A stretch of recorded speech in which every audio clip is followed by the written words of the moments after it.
Gunners Ross podcast is brought to you by SeatGeek. That is our sponsor, and we have our own promo code. It is TBA Wrestling. That is TBA Wrestling for $20 off your first purchase. Go use that code right now.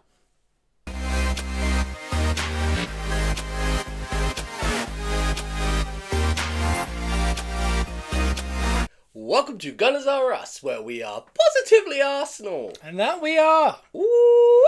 And we are here. We are ready. It is the season. Oh, This time last year, we were starting a podcast. This time this season, it's continuing a podcast. it's almost like a rebirth. We are rebirthing into the Indeed. iTunes and Spotify world. Give us a 5-star review. We know our friend Matt gave us a 4.5, so that's completely ruined our algorithms. So, get us back up to that 5-star review. Last week I obviously threw together a little podcast the day before we were going to the Emirates. This week, we have Joe and I in studio. I'm back. We are back. This is the Premier League prediction preview podcast period.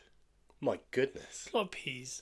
All the P's. It's all the P's. No, it really is. It's the prediction. The Premier League starts in a matter of 2 days. Oh my god, we're days away.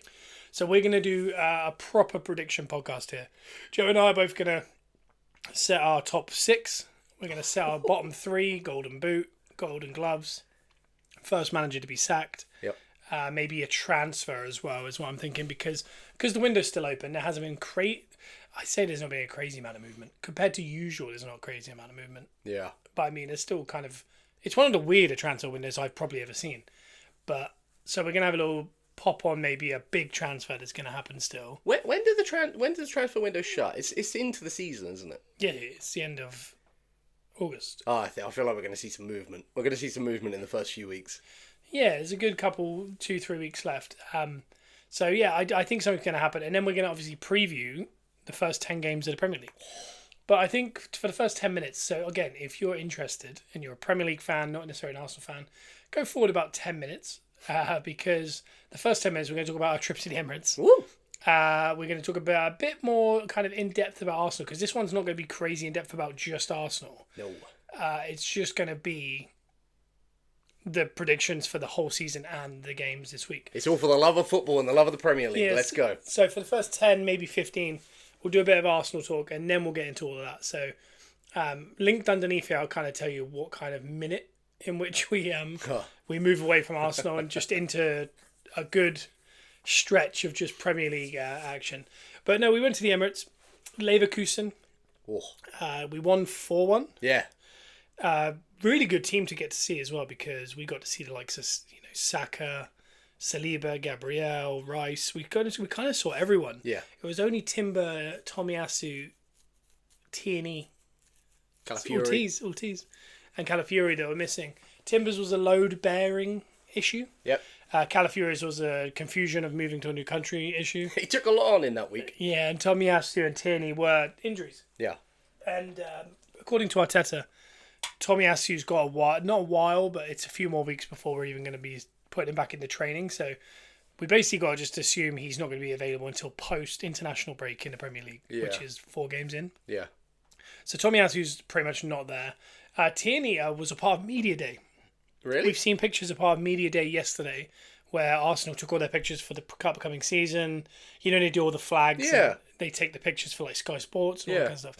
Tierney was a part of Arsenal's Media Day, whereas Eddie... Yep. There's been no pictures released if he is. I'm sure they would have done them because, I mean, there's no guarantees in football. Yeah. So I would have thought they would have done pictures and stuff with Eddie. This is all very telling, though. Yeah, but they've not done. They might have either. I think 100% they did pictures with Eddie, but they haven't released any. Okay. Whereas we've seen pictures of Tierney doing it, which is interesting. So that's a nice little bit of depth, though. I know we haven't seen him for a while, but he's a handy little player to have. Yeah, I don't know. He's a weird one, isn't he? Because is he someone you could play against top teams as a left back, but in left mid? So is there certain game states that we could see him play ahead of Calafiori on the left? Potentially. You know, and you back up kind of two fullbacks in front of each other just to guarantee that defensive structure. I wonder if he'd be utilised almost like that in almost like special teams in the NFL. And obviously, Arteta's taken a lot from the NFL and basketball, American sports in general. But so those guys, yeah. And but Eddie was, from what we can see, we haven't seen any pictures. No. I don't know if that means he wasn't involved. Oh. But his move to Marseille looks like it's completely fallen through. Okay. They've gone for, I'm going to butcher his name because I get it wrong every single time, even though I'm on FIFA all the time. Wahi. Oh.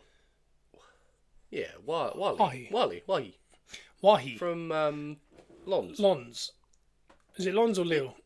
I think it's Lons. We played them. We played them in yeah. the Champions League. We did. And they've ended up, the package that they've offered for him is pretty much the package they offered us for Eddie, and we declined it. Okay. So basically, they've pretty much offered 27 million with some add-ons, whereas we wanted 30 million plus add-ons. Okay. We said no. They went and got him. And dare I say, he's a better forward than Eddie. Yeah. So they've ended up with a better deal. But I mean, why are we mucking about with a couple million? This is pure profit as far as FFP, and financial fair play and P. What's the new one? PPA. Is it? There's a new one which is like to do for like 5 years. There's a lot of P's around. But there's a lot of like money you got to recoup, and I mean, Hale End, youth structure. This is pure profit. Yeah. So it makes you wonder when these deals fall through over Yeah. something quite small. Like, it makes you wonder what has actually gone on to cause that. Because on paper, like from outside, it looks like a pretty obvious deal to make. it does, and I think from what we'd kind of heard is Eddie had really kind of jumped on the idea of kind of doing something different and going abroad, and kind of following in like Balogun's footsteps. Even Conor Gallagher now doing it. Like, I think players are definitely starting to not just look at England. Yeah. The problem is England are the teams with the money. Yeah. In world football. And the Premier League is the place to be. Yeah. The only real place that has money is the Premier League. So for us to get our maximum out of Eddie, we kind of need a Premier League team to come in. But I think the plan was similar to Chelsea with Conor Gallagher, is you almost don't want him in the league. Yeah. Yeah. Like if he could go to Marseille for 28 million, Yeah. but Bournemouth offer 40 million. Yeah. It's almost being like, I'd rather take the 28 just because we'd have to see him in case it comes back to bite us. Yeah. But I don't think you can worry about that, because I think if you're not happy with a player, you can't then be awfully confident they're going to come back and haunt you. Like, if you think they're going to come back and haunt you, just keep them. Yeah, it sounds like they're pretty good. Like it's like similar to the Smith Rowe situation at Fulham. Mm-hmm. Like, I'm fairly confident Smith Rowe's going to have a banging season at Fulham. Yeah. Which is not just I wouldn't say a direct rival in terms of, we never know, in terms of the Premier League title race, but a direct rival in terms of like City. Like, he's close by. It's a local derby still. It's still a London derby. I think with Smith Rowe as well, it's an odd one because it's whether he can stay fit. Yeah. That's the big kind of question mark. But I don't know, it's that kind of concept of them coming back to haunt you is a really weird thing, but we've talked about it on before. Eddie Nketiah goes to Bournemouth, which is a new... since they've lost Solanke, Eddie seems to be the heir to the throne. Yeah. Which I think would be a great signing for Bournemouth, because you think you're going to get... You got 60 million from Spurs for Solanke. Spend half of that direct on Eddie. Yep. You've now got a younger... new centre forward, who might actually be better than Solanke. Yeah, we just haven't seen. I'm not saying people think he's as good as Solanke. I'm not saying that. I'm saying he might be given the right team. Yeah, because this is a guy who scored Premier League hat tricks. He's a very good player. He's a very good centre forward. Yeah. So, and I think with Solanke as well, I think Solanke's a bit of an odd. I think there's a lot of timing involved in this. For example, Solanke was at Liverpool. He couldn't get ahead of a lot of people. Yeah. He's gone to Bournemouth. We didn't really think about Solanke at all until last season. Yeah. The first half of last season, we all went, my God, he's actually very good. Yeah. Then he kind of tailed off and didn't score as much in the second half. And we all kind of thought, maybe, because even our predictions, we were always going, Bournemouth might win because Solanke will score. Yeah. Then it started to not happen by the end and they weren't winning as many, and you're going, maybe he isn't that good. Yeah. So for Tottenham to go and get 60 million, it's almost like Calvert-Lewin 3 years ago. If they had sold him, they would have got 60 million. Yeah. But the thing with Calvert-Lewin, he's actually done it back-to-back seasons. Pretty consistent, yeah.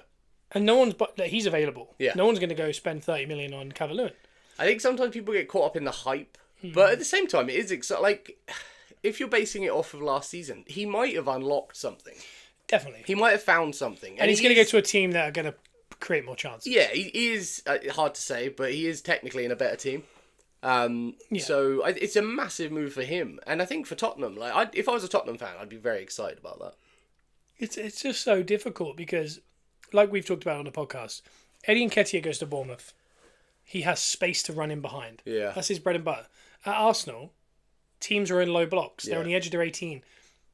You have a yard or two to create that chance. Yeah. Whereas at Bournemouth, he's going to create 10 more yards of space that he can run into. Yeah. He's going to have a field day with that. Yeah. And what's going to happen is he's going to score 15 to 20 goals, and everyone's going to go, why didn't Arsenal keep him? He wouldn't have scored 15 to 20 goals for Arsenal because there was no space to run into. Yeah, it's not the right match. Styles make fights. Yeah, it's the same reason Haaland had to kind of transition into Man City. Is at Dortmund, he would run into space with the ball at his feet, and he would have 30 yards to run at before he gets to the goal. At Man City, all his goals are tap-ins, headers, because he's had to adapt his game. And we did see it early on in the season when he joined. It took him a minute to figure out the setup. He still got goal immediately, but I mean, you can tell in the way he played, he was like, okay, I have to stand on the penalty spot. He didn't touch balls more than 5 times in a game at times. Whereas at Dortmund, he was so involved because the game was higher up. Yeah. So things like that. Same with Smith Rowe. The only place he would have fit in our team is the left 8. The left 8 is a role that is quite defensive at Arsenal currently. Yeah. So it's all style. Like you said, styles create players. Yeah. And Smith Rowe didn't fit under Arteta. It's the same reason that the reason Saka and Smith Rowe even in the team is because we were in the Europa Cup and we were coming 8th every year. Yeah. And we could afford to play some 17-year-olds. Yeah.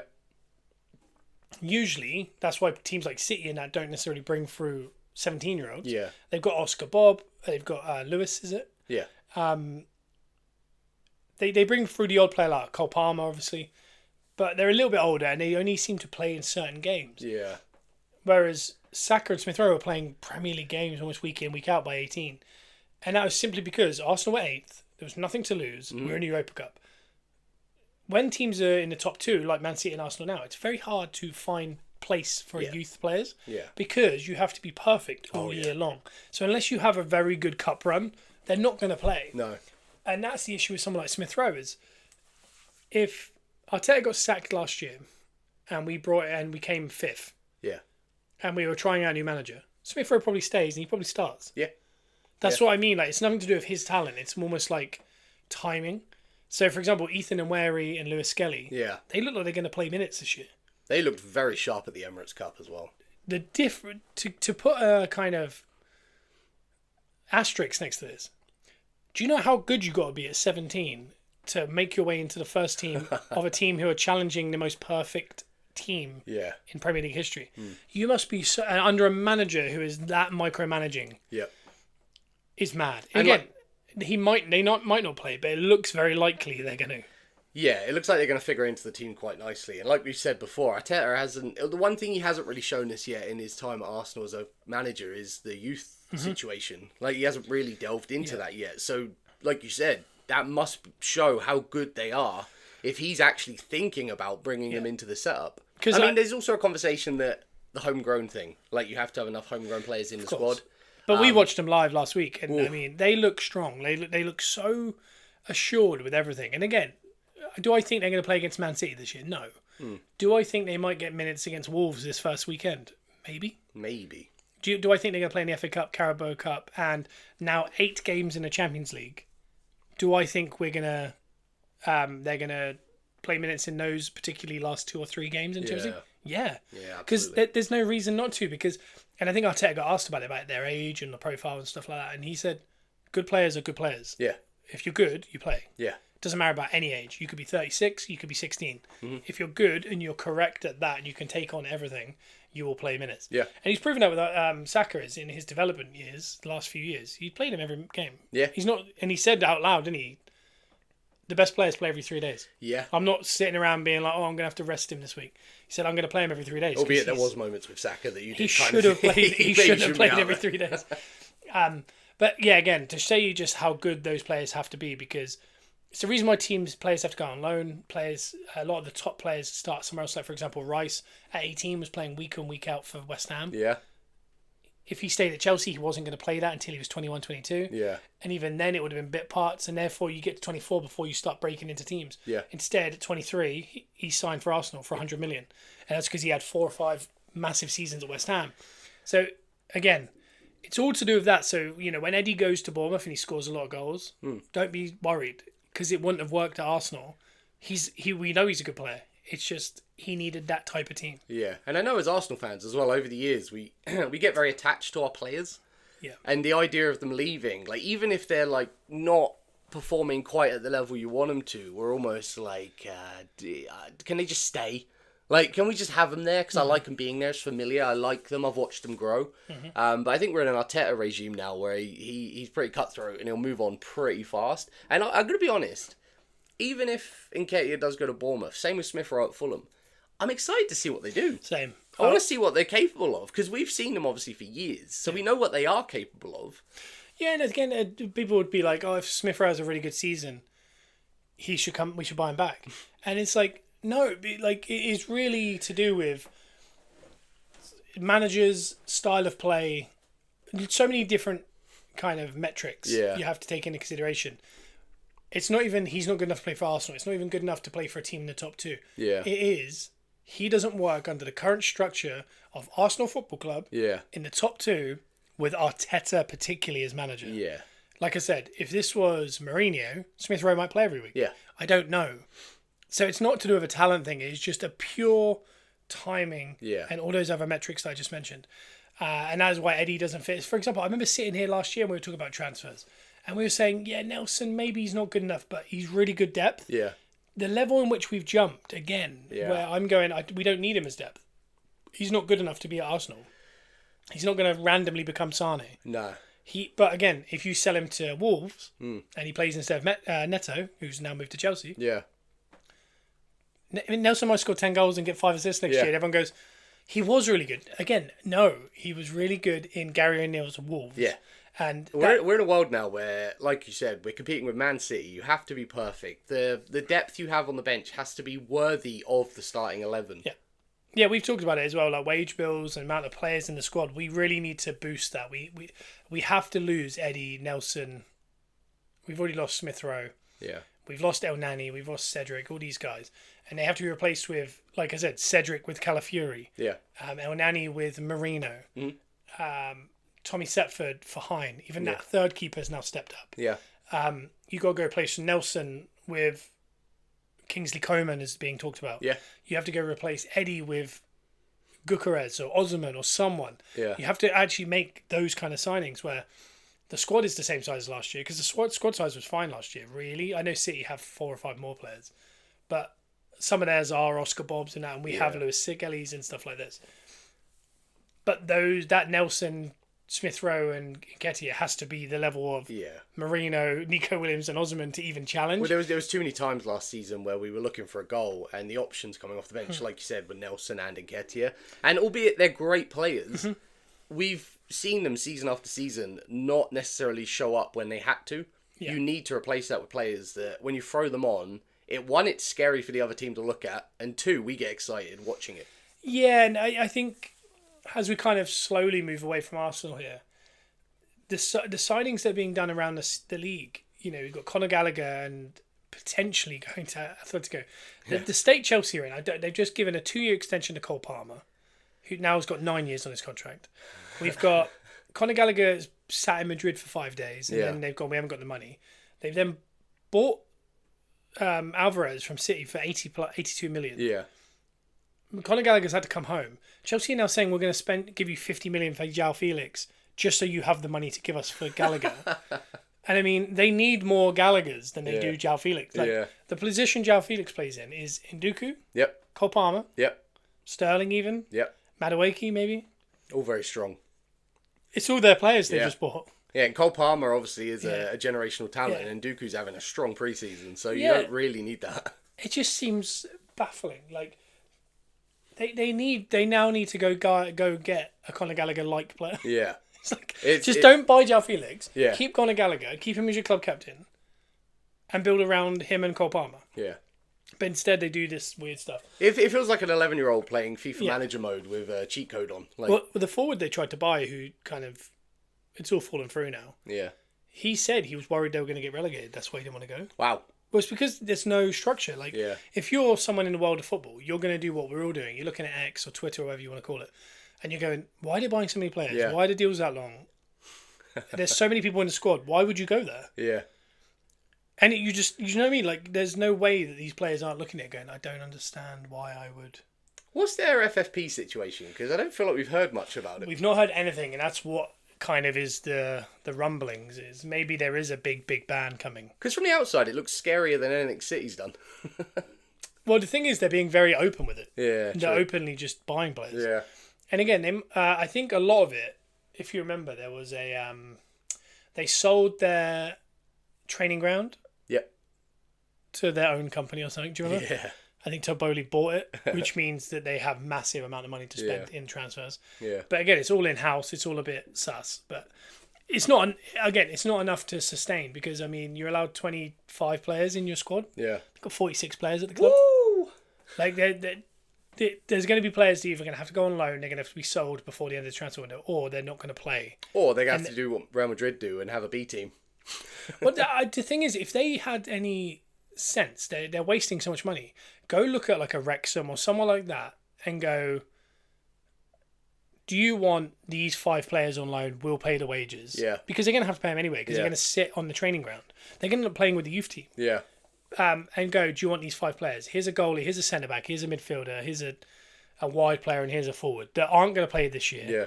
You know, like, I'm not talking Sterlings and stuff, but I'm talking these younger players that are kind of trying to get through. That third tier of players that they've got. Yeah, go put them all in there Yeah.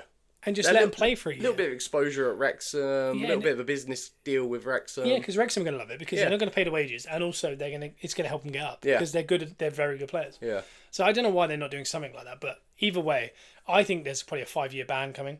Yeah. And they're stockpiling players to sell monthly. Yeah. Not monthly, but every transfer window Yeah.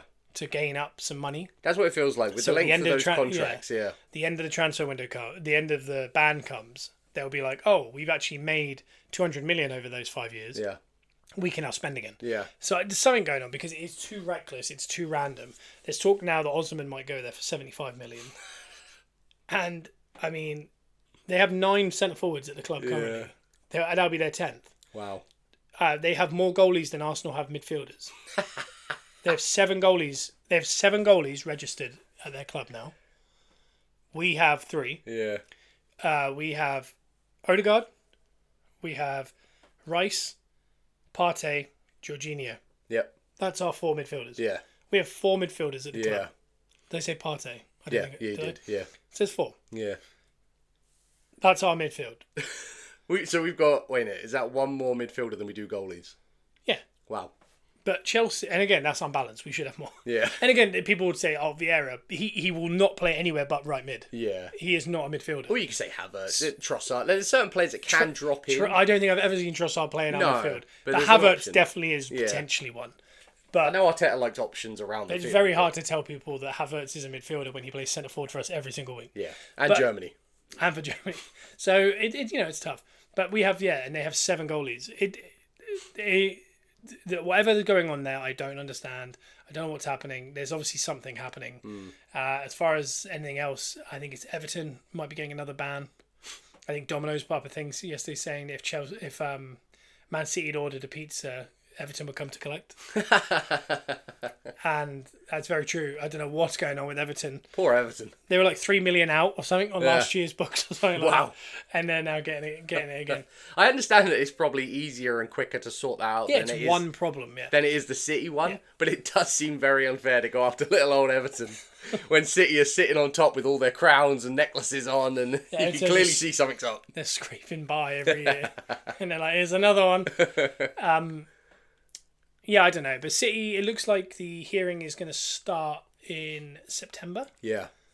So we'll know by early next year. Early next year, we should start to have a picture of what's happening with them. That could be very helpful. Yeah, well, I don't know if that will play into this season. No. I don't know if it'll be a situation where they say, as of the end of the season, they will be relegated, but they could still win the league. Surely, because they keep hitting Everton and Forest But during how do you the do it season. Yeah, but how do you relegate a team mid-season? You deduct points. You don't have to relegate them. Yeah, but there's talk of them relegating them a couple divisions. So you can't be like, here's a 50-point deduction, and they're in a relegation battle and they're going to get relegated. But again, even if you in January, if you give them a 50-point deduction, do you know what Yeah. they do? They'll be safe, and they'll be in the league next year, and they'll win the league. Yeah. So yeah, they won't win the league this year, but they'll win it next year. Yeah, true. Whereas if they want to deduct them to next year, for example, you can't put them. Here's 50 points, and at the end of the year, you're also getting dropped 2 divisions. Yeah. You could, Yeah. but why would they keep playing? Yeah, true. Because you've already been relegated, and you're not even trying to stay safe because you're getting relegated again into the League One. Yeah, true. So I don't know what they're going to do. I think it won't affect this year. There might be. I wonder if week to week we might start getting deductions. So, for example, they work their way through the 115 charges. I think around 60 of them are point-based ones, Yeah. like as in where they could be charged with points. I wonder if you might get, from the end of January, City have been deducted 9 points. Week later, City have been deducted 3 points. Yeah. City have been deducted 4 points. City have, won a court thing. They're going to get back 4 points. Yeah. They've now been deducted 15 points for this one. They've been deducted 3. They've gained back 5. I think it might. I wonder if it's going to go like that. And at the end of the year, wherever they end up, let's say it's 10th or something, they go, we now got the last 30 charges to sort through the summer, and they go, we're going to deduct you. You have 2 options. We're going to deduct you 50 points, and you have to start next year with 50-point deduction. Yeah. Or you can go into the championship with no deductions. Yeah. Do you know what I mean? I don't know if it's going to be one of those types. Or are they just not going to get charged? Oh, man. I think with how pernickety they've been with Everton and Forest and these teams, over one charge, it would be tough for them to not give them anything. Yeah. And I mean, I know it's different because I think the charges are slightly. It's not that. So Everton, what they did was they spent too much and they didn't recoup enough, and there was 3 million difference. And they basically said to the Premier League, "We're 3 million out." Yeah. And the Premier League went, "That's bad for you. We're going to have to deduct you points." What City have done is they were hundreds of millions out, Yeah. but they never told anyone. And then in hindsight, everyone's gone, "Wait a second. Yeah. How did all your sponsors make you 500 million that first year?" And Yeah. it's stuff like that. So it's more corrupt, but it's also harder to prove. Yeah. Whereas Everton and Forest and these teams were going, "We're 3 million short. I'm so sorry." Being honest. It's like going to a restaurant and being like, "I can't pay for that second part of food because I thought I had enough. I don't." Yeah. And then going, "Do the dishes." It's that Yeah. concept. Whereas the City one Yeah. is, "We've bought your restaurant," and then 10 years later they go, "They had no money when they bought that." They pretended they had money, and we believed it. So it's a very different concept. I don't know if it's even point deducted. I don't know if... Honestly, I think the best bet is to, like I said, work through them. Point deduction, really mess up this season for them. And at the end of the year, you give them a transfer ban Yeah. of 3, 4, maybe even 5 years, maybe a European ban, Yeah. and they get relegated. Because therefore, if they're not in Europe for the next couple of years, Yeah. and they're out of the Premier League for a year, and they can't buy players, they're going to have to go to youth. All those top players are going to leave. Yep. Haaland's, all those, they're going to gone. They're gone. Pep gone. They're going to have to rebuild, and that'll take, because of the transfer ban, it's going to be very hard to compete even in the Championship. Yeah. It's going to be hard to compete in the Premier League. And because you can't buy anyone, No. it's going to be very difficult. And then on top of that, if you're not allowed in Europe for 3 years, even if they made Europe, they don't Yeah. get it. Yeah. You're going to miss out on that massive amount of income, which means it's going to take them 5 years to recoup money that makes sense that they're allowed to spend money. That makes sense to be... It makes them basically have to start again. Which is But fair. also not from ground zero, because there's players like Oscar Bob and, again, they're youth players. Yeah. But someone like Foden might stay. Yeah. There's certain players that might stay and they still might be better. Yeah. But that transfer ban is going to allow them to not be able to rebuild until it's finished. Yeah. And again, they might also bring all their youth through, become one of the best teams in England, Yeah. and at the end of the 5 years, sell all their youth players for 100 million apiece, have more money in the world, buy every single player, and then win the league next year. But again, That's fine. that's fine because they've done Yeah. it the correct way. So I think that's the fairest way to do it, because they obviously have fandangled it all to this point. Like, you have to start again and do it fairly. yeah, I think if it's in a point deduction, like I said, I think if they midway through the season went, you've got a 100-point deduction, Yeah. and you're clear of that, the points. Here's a fine, here's a transfer ban, and here's a European ban. And they're all 3 years, let's say. Yeah. I think if they do that, they get relegated this year. It means as of next year, they have 3 years to get back into the Premier Yeah. League. And doing that next year, for example, all the players might stay. Pep might leave though. Yeah.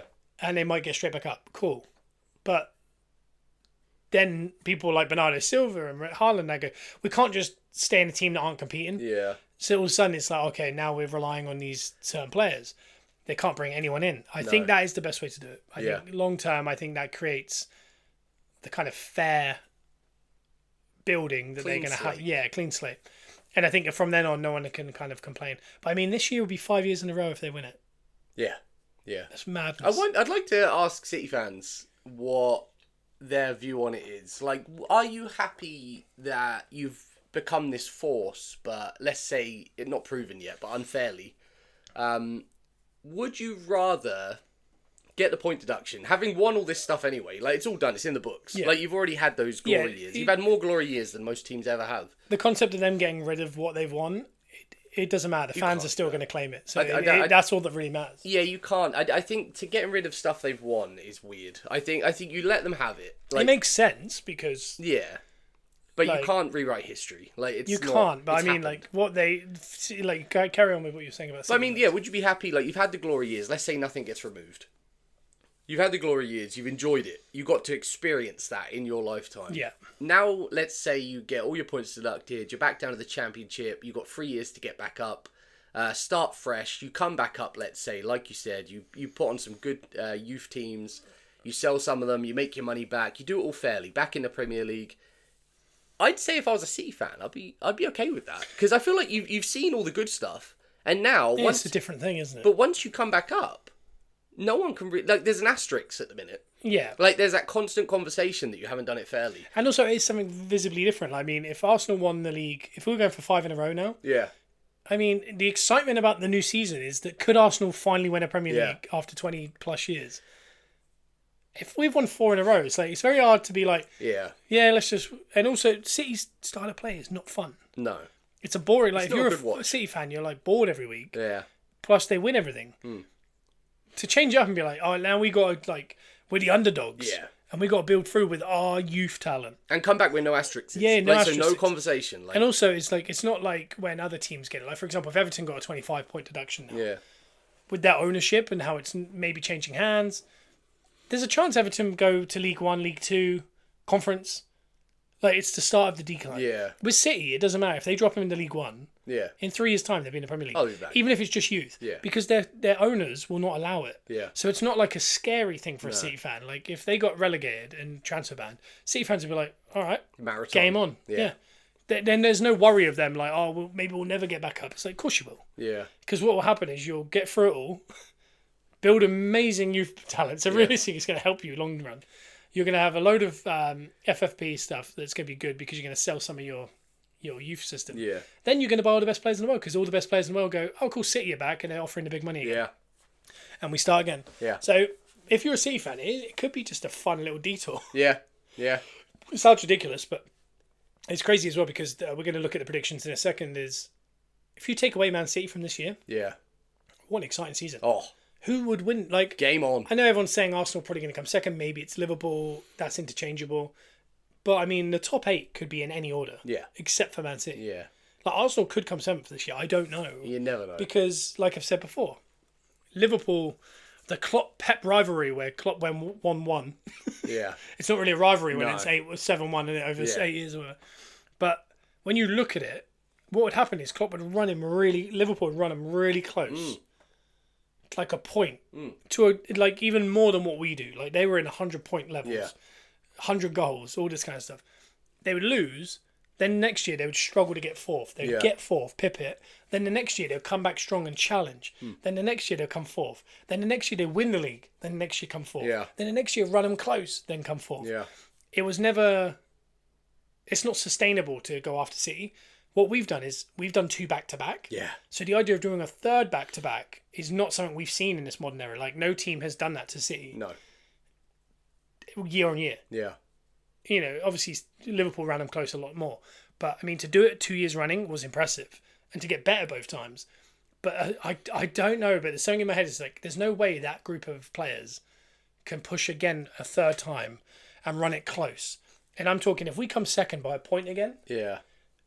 I don't know if there's any way back for Arteta and those players. To get remotivated. Yeah, there's no way you can get remotivated after 3 fails.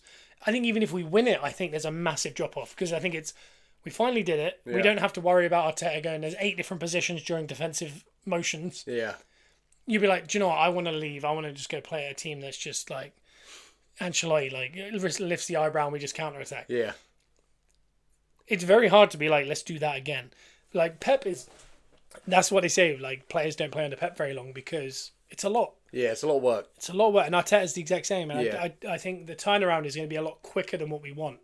And there's going to be players, even a Saka or someone who, it's whether he outlives Arteta at Arsenal or whether Arteta stays for another 5-6 years. Yeah. Someone like Saka's going to go at some point. Do you know what I don't want to do? Watch all this video when I'm 27. I'm one of the best players in the world. I don't want to watch all the video. I don't want to do it. I'm going to go to Madrid and just play football. Have some fun. Yeah. So the pessimist in me feels like it's got to drop off at some point. But the only faith I can come with, though, is that every season we have got better. Yeah, and the players that aren't dropping off. No, and this was from Smith Rowe and Saka on that Boxing Day 3.5 years ago. Yeah. So it's not even just the last 2 years. You don't see teams progressively get better season to season like that. No, it's a weird one. Like, there's a lot of discourse around the minute. Like, Ten Hag has won 2 trophies in 2 years. Yeah. But he's had awful seasons. Yeah. But one year, by the way, he got Champions League and a Carabao Cup year one. Yeah. I think that's a very good. It's the eye test for that one, though. It is, yeah. And last year he got the FA Cup, but top 6 or whatever it was. Yeah. It is. Someone said, well, surely as an Arsenal fan you'd want to switch. Nah. No, I'm good. I've done FA Cups in 8th. Yeah. I'd much rather watch my team. And again, we're an oddity, but I'd much rather watch us come second than win an FA Cup and come 6th. Yeah. Because the joy for me is that week in, week out, you look forward to watching your team because they're good. Yeah. And they're fun to watch. Yeah. And 90% of the time they win. Yeah. There's something it makes your weekends a lot nicer. Yeah. When you're not losing all the time. Being in that title race, like watching an entire season where you're in the title race is more fun to me than anything else. Yeah. There's a couple of little mini metrics I want to talk about. When the season started last year, we were all pretty... You, Simon and I were all kind of going, I don't know. Yeah. I think that might have been a blip. Yeah. A one-off. Well, because it did feel like, at the time, it felt like a fluke almost. Like, it wasn't something that was expected. And we brought in Rice, so we were pretty excited. But we brought in Havertz, and we thought, I don't know what's going on here. And it looked like we were going to stop playing Jesus and Zinchenko and all these players and Ramsdale that we thought were the players that got us going. Yeah. And I'd say by December, we all had the same opinion of, it's not a good watch. We've definitely unimproved. We've got worse. Yeah. I don't know why we've done all this. Yeah. And then we had that January through March that will be remembered forever. Yeah. That got us back into a title race. And then we just nicked away at points until the end of the season. Yeah. I don't know if we're kind of being worked by that 3-month period. Yeah. Because last season was a real grind. It was, yeah. And again, we still scored the second amount of most of goals. We conceded the least amount of goals. Yeah. We were 2 points or 1 point off the winning league. Yeah. And it came down to the last day. It was almost down on goal difference. Yeah, it was very close. Yeah. But I don't know if we're kind of, worked by that area. Because we were very nervous for periods of time last year. Yeah. That easily could have had us come fourth and gone, that was a weird year. Yeah. Like what Liverpool usually do. Yeah. But without that purple patch, I think we come fourth and everyone goes, they've dropped off. And I think because it was only once, I think people were like, it's Arsenal, gone back to Arsenal. Yeah. But if we then went again, maybe we did actually conserve a lot of energy last year and had an off year. We just happened to get hot at a weird time and teams were bad against us. So that was our off year. Maybe this year is our good year. Or we have done 2 back-to-back good years. And all of a sudden, this is going to be the drop-off. I feel like it's 2 back-to-back good years in very different ways. Like the first year, obviously, no one expected it. Pure vibes. We came out of nowhere. Like, and we were top the whole year. Yeah, and I think it threw everyone off. Second year, I'd say it was more like what Man City do. Which is, like, it could be... They tinker a lot, don't Yeah, they? like you said, conserve energy in the early stages, but still keep yourself in it. Mm-hmm. And then in the run-in, in the second half of the season, you go strong right to the end. And we've seen City do that, like, most seasons. They start off a little bit shaky and everyone's like, City are dropping off. And then they just go hard right at the end. Because I know Arteta's obviously learnt a lot from Pep and being in that City situation. I think he's bringing a lot of that to Arsenal. Because I know we're still gaining a certain structure and certain players to fit that mould, and he's still working on it season to season, very proactively. Mm-hmm. He definitely does bring an element of what Man City do to Arsenal. Obviously on a slightly different scale, Yeah. but it's there. Like, you can see it. Like, even if it is, let's say last season was conserving energy, then go strong. It was very clear that's what happened. Because we didn't just go strong, we went strong. Like, that last part of the season was like, City didn't even do that. No, they didn't. But the thing with City is, I don't know if it's... You never feel like City... You know, last year we lost... We kind of almost remember all the games we lost last year. We lost to Villa away. That kind of... We weren't good. Yeah. But then we could have got a penalty right at the end. Yeah. We didn't. That Newcastle game with the weird goal and then should have been sent off. But again, we didn't really turn up. We didn't turn up home to West Ham. We actually played very good football that day, but lost 2-0. Yeah. We drew to Fulham 2-2. There was these kind of games that stick in your head. That, like, for example, the Villa one and the Newcastle one.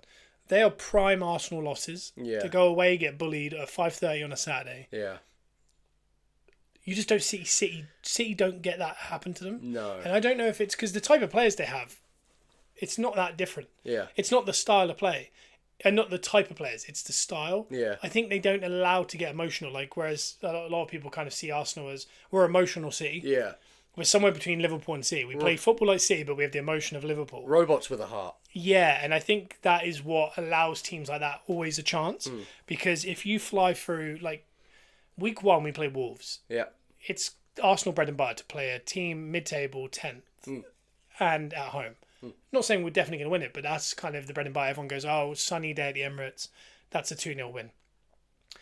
Then the week after we got Villa away. Yeah. That is the perfect example of John McGinn flying through Saka on the 7th minute. Yeah. And Arsenal never play proper football from that moment because they are emotional, they're involved, they're too deep in, and all of a sudden Watkins gets a goal. And like last year, they beat us at home and away. Yeah.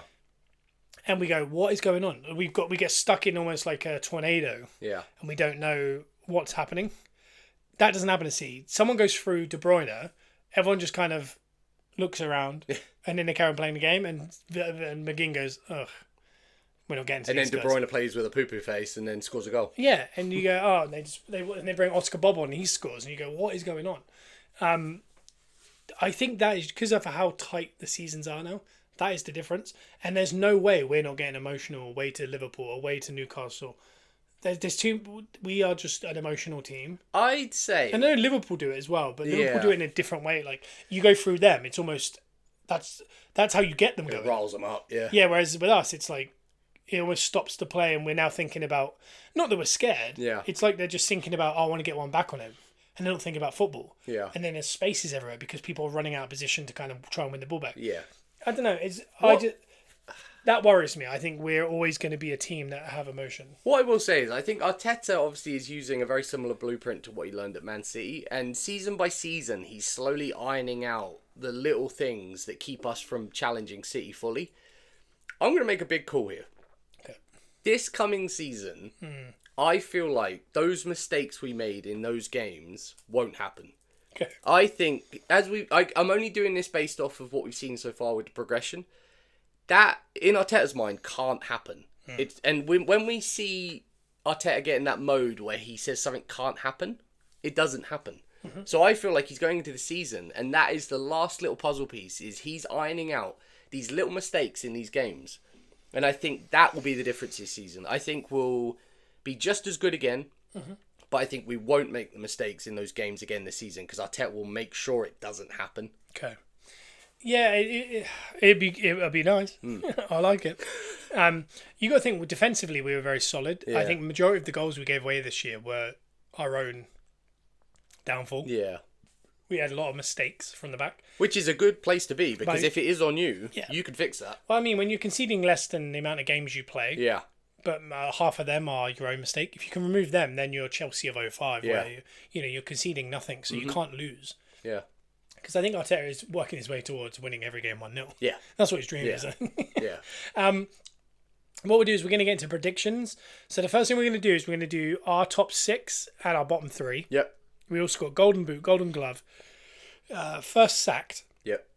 Then big transfer still to happen, like player to wear, and then FA Cup, Carabao Cup, and Champions League. Okay. Okay, so I think if we start with the league, should we start, because we've talked a lot about the top half. Should we talk about the bottom half? Yes. The teams that have come up, we've got Saints, we've got Leicester, and we've got Ipswich. Okay. A lot of people are pretty much saying this is the most predictable league of all time. This is Man City to win and those 3 teams to go back down.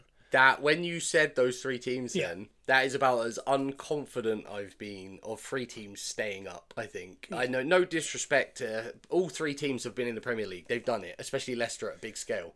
But I think where we're at now, I can't see any of those 3 teams being able to formulate anything in what is probably the most competitive Premier League we've had ever. Okay. So are you feeling... I'm pretty confident that those 3 teams are going back in what down. order would you put them? Who's rock bottom? Rock bottom, Ipswich.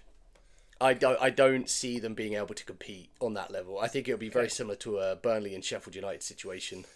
Okay. Who else? What in what order? Southampton next. Okay, Saints there, yeah. And then Leicester. And then Leicester. Okay. So Joe's got Ipswich rock bottom, Saints, and then Leicester just sneaking in. I've got Leicester rock bottom. Okay. I've got Saints second to bottom. Yep. And I've got Notts Forest. Oh, okay. I think with McKenna at Ipswich, I think similar to Luton. Yeah. I think they're going to play nice football. Mm-hmm. And I think, unlike Luton, who also lost to Burnley in their first game in the Championship this year, I think they've got that little bit more about them that they're going to pick up that couple more wins. And there's teams like Forest that are definitely... I don't know. For me, Leicester, the reason Leicester are bottom is they've lost their manager. Yep. They've lost Shrewsbury Hall. Yep. They haven't really gone and bought anyone. When teams come up, you kind of want to go and buy someone. You've got transition. Saints got rid of Che Adams. There's certain... Sometimes these teams come up and you hear them, they buy... Like, Saints would buy an Eddie 5 years ago. Yeah. And you go, oh, that might be enough to keep them up. I don't think those two have.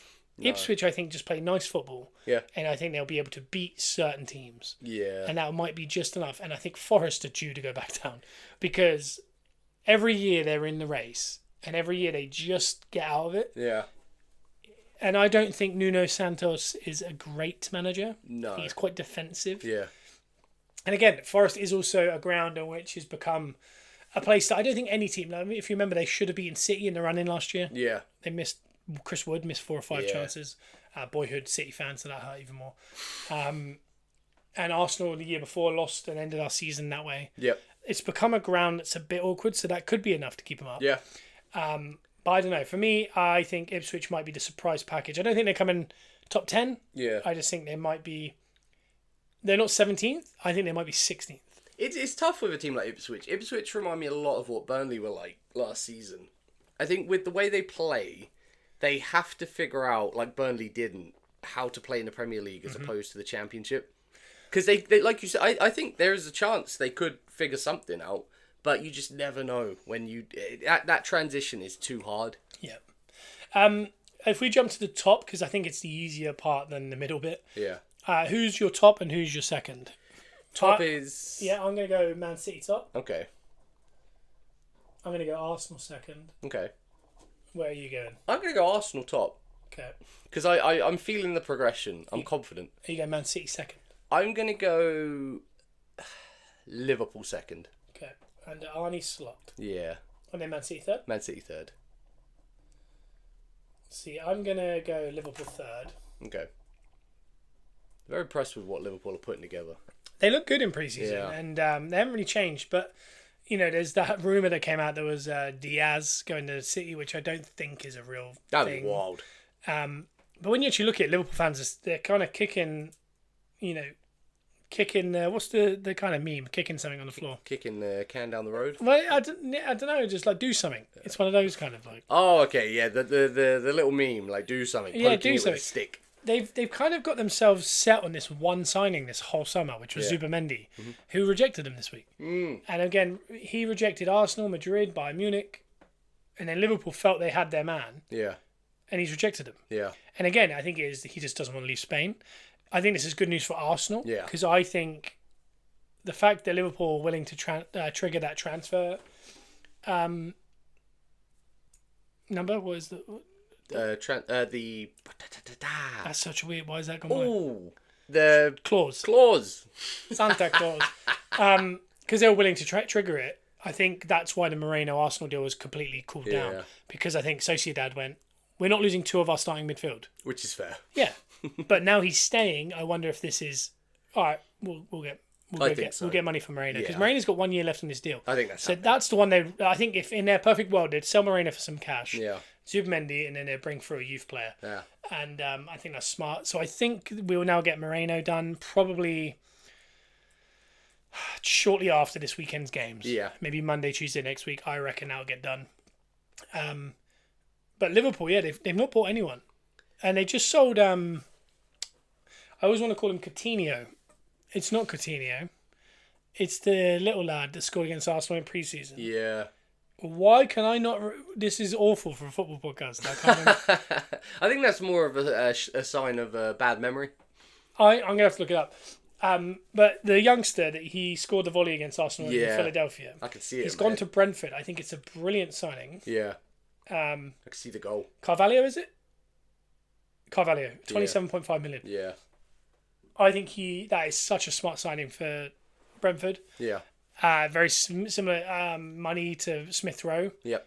And again, I don't know what Arsenal do to players, but I mean, the fact that Carvalho, who's hardly played for Liverpool, is 27 million, and we all go, that's really good business. And then Smith Rowe is also 27 million. It feels like there's a weird bit of shade on those young Arsenal players. Well, Eddie has scored and has more track record than Alvarez at City. Premier League hat-trick, England under-21's top goal scorer. And then I know everyone's going to be laughing, and Alvarez has won a World Cup, and he's won a Premier League and the Champions League. He's won everything you could possibly win.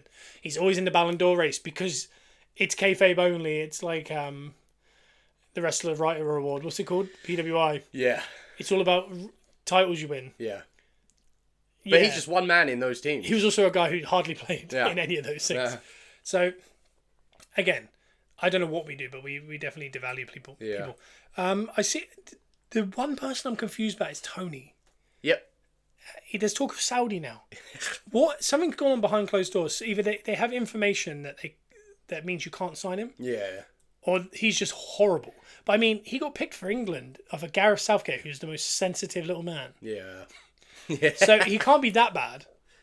If Southgate's going, no, I like him in our camp. There is some sort of issue with him. Because, I mean, at this point, I'm now going, I think we should go back in for him. Because at the start of the season, maybe this is all very clever from everyone. Yeah. Because we were talking at the end of last year, we'd probably buy Tony for 65 million. Yeah. We were going, that will probably be our big signing. And we were happy with that. Yeah. 3 months later, I think you get him for 28 million. Yeah. Maybe Arteta saying he met with him and didn't like him was all the ruse. Put everyone else off. Yeah. And then wait till the money comes down. Because, I mean, all of a sudden, you can get Moreno, you can get him, and you can get Eze for the price of an Osman. Yeah. I don't know. I don't know what's going on, but Tony at Liverpool as well, for me, go get Tony. Yeah, yeah. I know he's not necessarily the top player, because they looked at Mbeumo. And now Arsenal apparently have inquired about Mbeumo. Wow. He's 24. Is he really?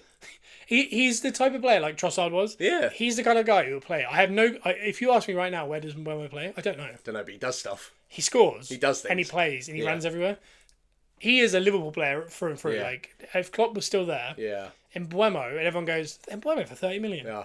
And then he scores 20 goals next year, and everyone goes, that was so smart. Yeah, yeah. It's screaming Liverpool, but that's what makes me kind of want him. But yeah, I really don't know where he plays, so I really struggle to understand. Oh, Arteta will figure out. Figley. He'll figure it out. Here's the interesting one. Who's going to get the last Champions League spot? Who's going to get the 2 European spots? We're looking at the likes of Chelsea, Man United, Tottenham, Newcastle, Villa. Yeah. For me, talking out loud, I think Villa are going to really struggle to There's a lot. Keep up with everything. A lot of games. A lot of people reckon Newcastle might get that top 4 spot now because of no European football. If the thing is, right now they've got Grameres, they've got Gordon, they've got Isaac, and they might be buying Mark Gahey. Okay. Yeah. But in 3 weeks' time, when they haven't bought Mark Gahey, they sold Grameres to City because City haven't bought anyone. And Isaac ends up leaving. Because I know there was... Or Gordon goes to Liverpool. We all go... There was a thing, wasn't there, where they had to sell a lot of players? Yes. Is that still happening? A little bit. They definitely can't spend that much money. But if they sold Guimaraes to City, that is who City want. And City have 80 million to play with now because of the money they got for Alvarez. They could put that directly to Bruno Guimaraes. Yeah. And buy him for 70 million, which is so there's still a profit. And also a part of Guimaraes' release clause is that you can pay it over 4 years. Wow. So you can pay the 25 million a year or 20 business. million. So I mean, on the books for this year for City, they would gain 82 million. Yeah. And they would spend 20. Yeah. So that again looks really good for them. I'm really torn about this 4th spot because there is a part of me that wants to put a certain team in there. But that also eliminates who I think might get sacked first as a manager. Okay. Well, have a think, and what do you think? You know what? I'm going to stick with who I think's going to get sacked first, and I'm going to put the other team in, and I'm going to put Newcastle there. So you're going Newcastle where? Newcastle 4th. I think they will clinch that last spot. Like you said, less games. They got the opposite problem to Villa this season. They're still strong. It does, like you say, weigh up what's going to happen in the coming weeks in terms of players they have to sell. Yeah. But I think they'll get it. I think it'll be top 4, and I'm not going to put the team I thought was going to get top 4 in there because it's going to help me with my manager sacking later. Okay. Well, for me, the last top 4 spot is going to go... It's so tough. I'm actually going to put Man United in there. Okay. I know this is quite a common theme. Yeah. United are weird. I watched them in pre-season. I think they were pretty poor. They got injuries. I watched them against Man City, and I don't think they were bad in any way. No. But the game was awful. Yeah. Yeah. It was a bad game to watch. But, again, the eye test with Ten Hag, I don't get it. But what tends to happen is they tend to win enough games to get something. Yeah. Whether it's a trophy, whether it's top 4. Every week you watch them, you go, oh my God, against Brighton, you're like, oh my God, Brighton have 10 chances in the first 20 minutes. Then they win 2-1 and you go, and it's pouring rain and you think, what? How did they win that? Yeah. Because of that ability, I'm going to have to put them in there. Yeah. But the next 2 I think is really tough. Yeah. What do you think? I'm going to go 5th spot for Chelsea. Okay. I think Chelsea have got enough quality there. We've been saying it for God knows how long. Potential FC. It's become a thing. Yeah. They are potential FC, and I think they're going to realise some of that potential because they got enough quality there. Cole Palmer is on fire. I know they had to figure that out last season when they got him, but now second season. This is second season? Mm-hmm.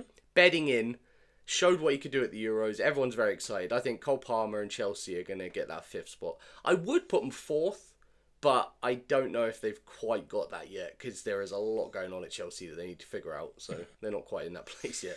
So you got Chelsea 5th. Yep. Who's 6th? I think Aston Villa. I know they've got a lot of games. They won't quite get top 4 again. Mm-hmm. But I think they are strong enough to get the 6th spot. So you got Chelsea in 5th, Villa 6th. Yeah. So you've got... Who's not in there? You've got no Man United in the top 6, and you've got no Spurs. No. Okay. Interesting. Yeah. You would believe it's an Arsenal pod. I'm not throwing shade on Spurs there. You are. No, well I am. But I don't think they've quite got enough going on. They're fun. Ange Ball is fun. I'm a big fan of it.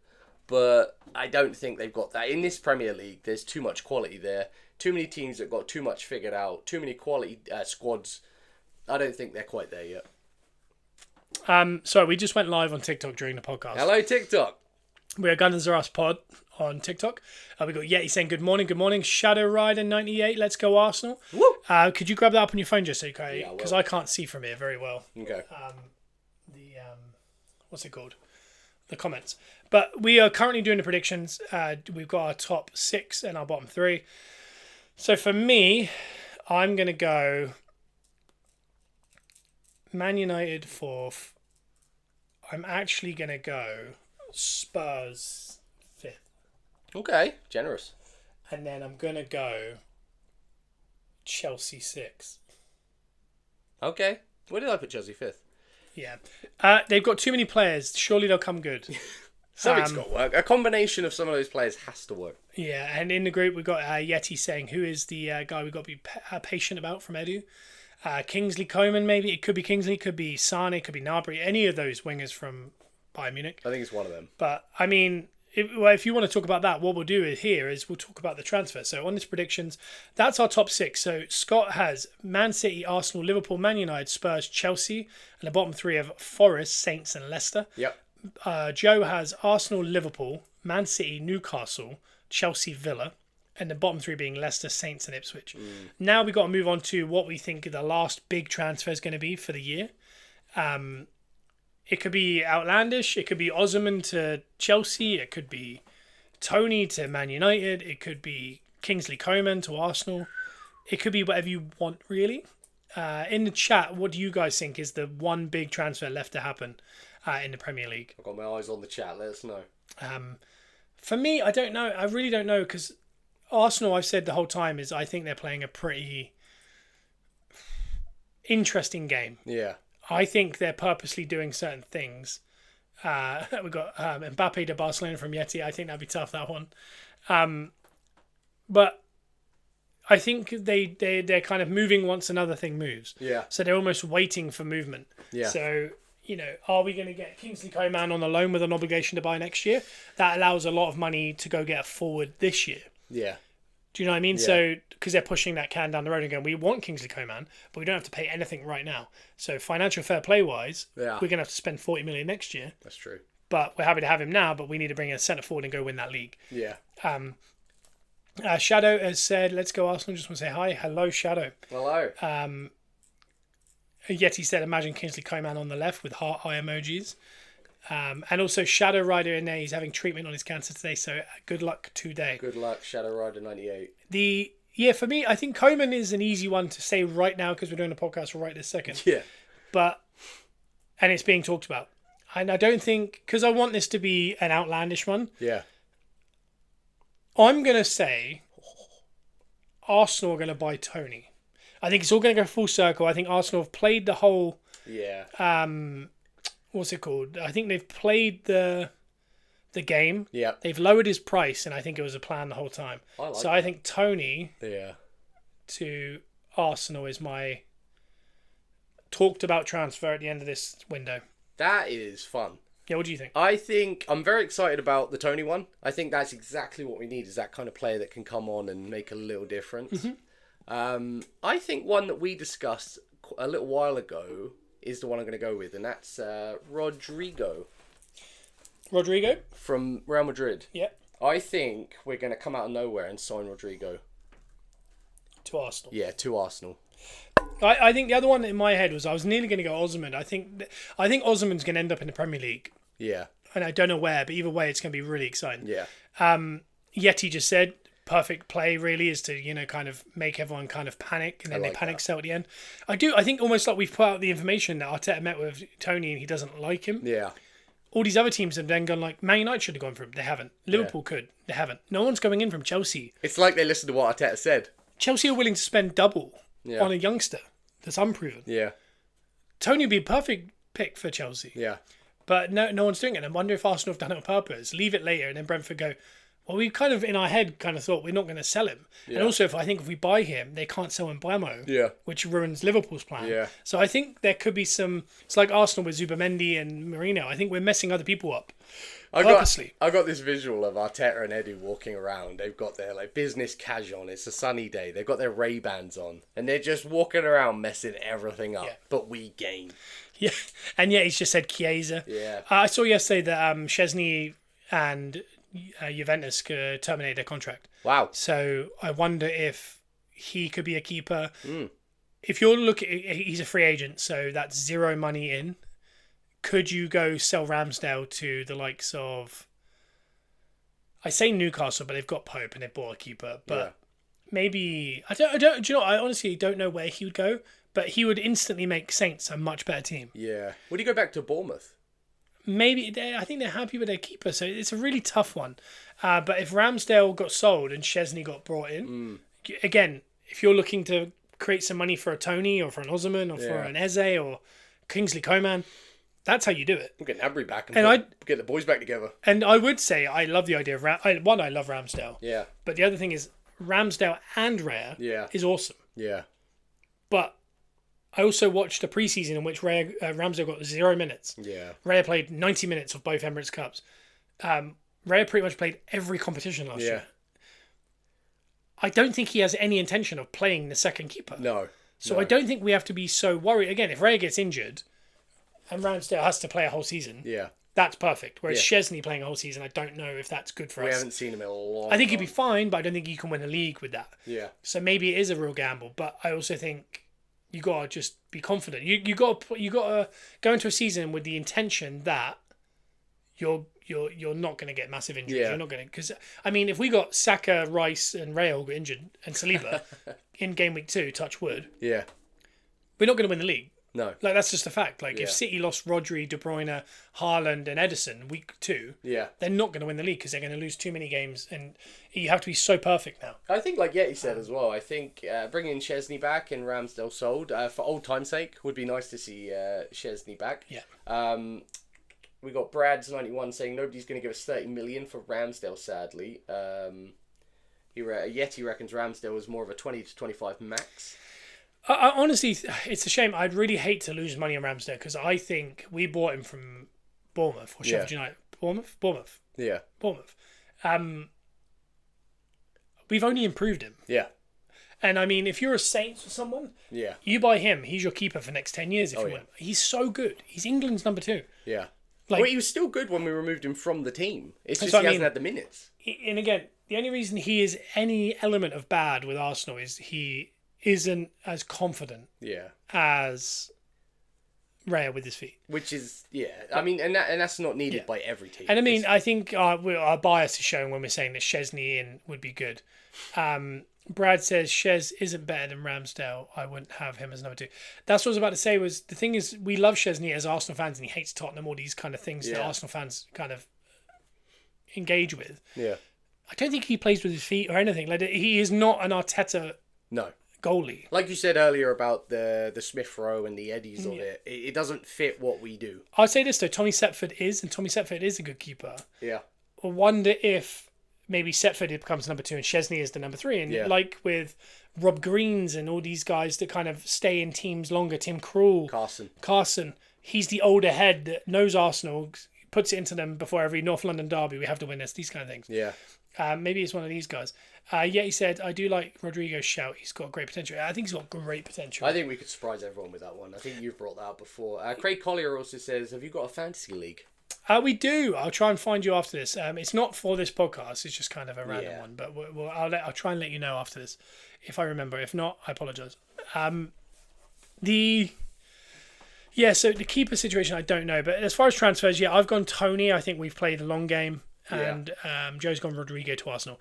The next things we're going on to are the Golden Boot, Golden Glove, and the first sacking of the year. Woo. So my Golden Boot is actually going to be Salah. Okay. He's going to beat Haaland this year. Yep. And the reason I do that is I think it's Salah's last year at Liverpool. Yep. I don't think he'll stay longer than a year. He's also got a fresh haircut and he's jacked. So Yeah, I think he's had a hair transplant and he's muscular, and I think he fell out with Klopp, and I don't think you were getting the best of Salah at the end. no. He says first sacking is Postecoglou. That'd be funny. That is Mate. Golden Boot, Joe, for you. Golden Boot, I'm going to go Cole Palmer. And I've just realised I put Rodrigo to Arsenal in your transfer. In your Golden Boot. Oh, well, you never know. Shall I stick with it? Is that fate? Are you telling me something? No. Okay. Who was it? Palmer? Cole Palmer. Oh, I can't read that. And this could be the worst. Like, picking Cole Palmer because he had a good year Yeah. is like one of those that at the end of the year when we look back at this, you go, "Why the hell did I pick Cole Palmer?" Yeah. He doesn't even play for Chelsea anymore. Yeah. And you're like, "Oh, okay." That is the excitement of a long season. And of Chelsea. Yeah. So Joe's Golden Boots, Palmer. Mine is Salah. We're going very different here, and I think what I'll do is with the prediction league, we'll add points to all these. Okay. Golden Glove. Ooh. So last year, obviously, Pickford at Everton was a high end. Yeah. Any of the Liverpool and Cities, Raya obviously was the Golden Glove.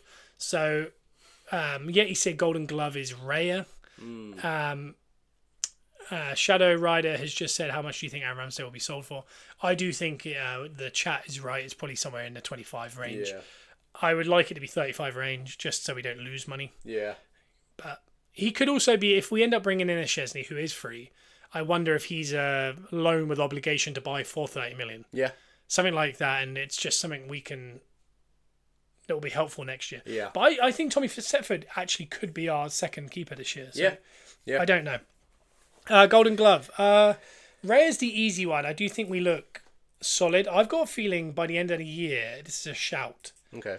that Ortega will be Man City's starting keeper and Edison won't be playing. Okay. So I think that removes any of those keepers because I don't think they'll play a whole season. Yeah. To pick it outside the top four, no, I can't do it. No. That's impossible. Every other team plays too aggressive. There's only teams like Deitch at Everton Yeah. that are going to concede less. Yeah. I can't see anyone but Arsenal or Liverpool. Yeah. So for me, it's Ray or Allison. I'm going to go Rare just because. Why not? Nice. I think I'm going to agree with you and Yeti. I'm going Raya. Okay. I can't see that Arsenal team. They're so set up solidly at the back. Yeah. I think I saw a meme of Raya's upcoming season after we signed Calafiori, and it's just an old man sitting in a deck chair reading a newspaper.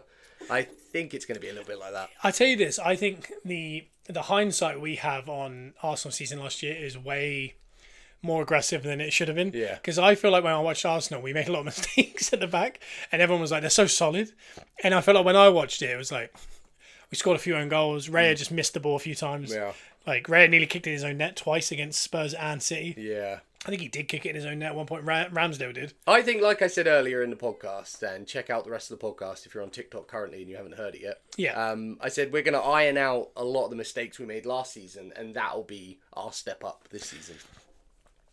We got loads of stuff going on in the chat. First sacking Postecoglou. I know we've seen that one. Golden Boot King Kai. Skippy Daddy Dinosaur up the Chelsea. Just talked a bit of Chelsea. Got a lot of players. Harry Walter says United. Adam says hi. Hi Adam. Do you think Leicester will stay up? I think no. Yeah. Haven't seen you guys in a while. We're here. We're here. We missed last week's live. Yeah. We tried to go live and we went live in the car. They didn't like that. And it instantly went, this is dangerous, and we got a strike on our account. Yeah. So we couldn't go live. We were on our way to the Emirates. Yeah. Leicester, we'll get to that in a second. We got Kier in. Got a fortnight win with Kier yesterday. Nice. Solanke prediction, good or bad. So we were mentioning it earlier on the podcast. I think Solanke might. I know you're a Liverpool fan, so you'll know a bit more about him. I think he's a good player. Yeah. And I thought he had a very good 2/3 of a season last year. He's going into a team that are going to create a lot more chances. Yeah. So for me, he will score more than he did at Bournemouth. Yeah. So I think for them, it's going to be a massive positive because I think he's going to be better than Richarlison. Yeah. Yeah. But he's not going to be Kane, but I don't think anyone could be Kane. So for that, I say good. I think by the end of the year, everyone's going to say it was a good signing. Yeah. I feel confident on that. Yeah. As for Leicester, we're gonna try and predict first sacking. Okay. Mine's gonna be Steve Cooper, That's fair. who is now the Leicester manager. Yeah. Unless I'm way wrong on that, but I feel confident. That's fair. So I'm gonna go Cooper. But the weird thing is, when you look at first sackings, and again, this is to be fair, it's a very nasty prediction to make because someone's losing their job. Is usually the bottom three don't sack their managers that quick because they expect to win 25% of their games. Yeah. So if you lose the first 6, maybe you could get sacked, but realistically, they're going to go give him time. It's tough. At least till Christmas. Yeah, because I mean, you've trusted that manager to get you up into the Premier League, which is a massive thing to do. But the transition, like we said, is tough into the Premier League. So if you are noticing early on that you're not quite flying in the Premier League the way you need to be, the idea of moving to a more Premier League tested manager that might be looking at it like, I can see what I can do with them to keep them up, is a smart move if you do it early. Yeah. I think a good shout, to be fair, is it's Nuno at Forest. Yeah. Because I think they don't want to get relegated. So I think if they were to lose 3 on the bounce, they would do something quick. Yeah. And they have done something quick in the past. And I think that's simply because they don't want to fall into that bottom 3. Yeah. Whereas I think the bottom 3 that came up, I think instantly would be like, give it time. They got us up. Yeah. And they'll give, like Company last year never got sacked. Yeah. Whereas Sheffield United acted quite quickly and went back to tried and tested. But Yeah. the betting favourite, I think, is the likes of Cooper, Nuno, Eddie Howe, Yep. uh, Yeah. Mascara. I honestly don't know how to say the Chelsea manager, the ex-Leicester manager. Mascara. That guy. And even Ten Hag is in it. So, talking to Ten Hag, Adam has said, I think United will do well this season if they play like they did against City. That leads me to who I think's going to get sacked and why I didn't put this team as number 4. I said earlier I was bouncing on who's fourth and who's going to get sacked. I left Man United out of my list of predictions. Oh, no. Ten Hag, I think it's time. I don't think it's going to go well. He just re-signed. I think they're going to have to do something about it. Do you think the thing is, how does he get sacked? Does he have to lose 6 on the bounce? It's hard because I feel like he's done enough to get sacked already, multiple times. He's won 2 trophies in 2 years. It doesn't look great, but I mean... It's messy. Alex Ferguson's... I'm going to say this. This is a hot take. Alex Ferguson's Man United never looked great.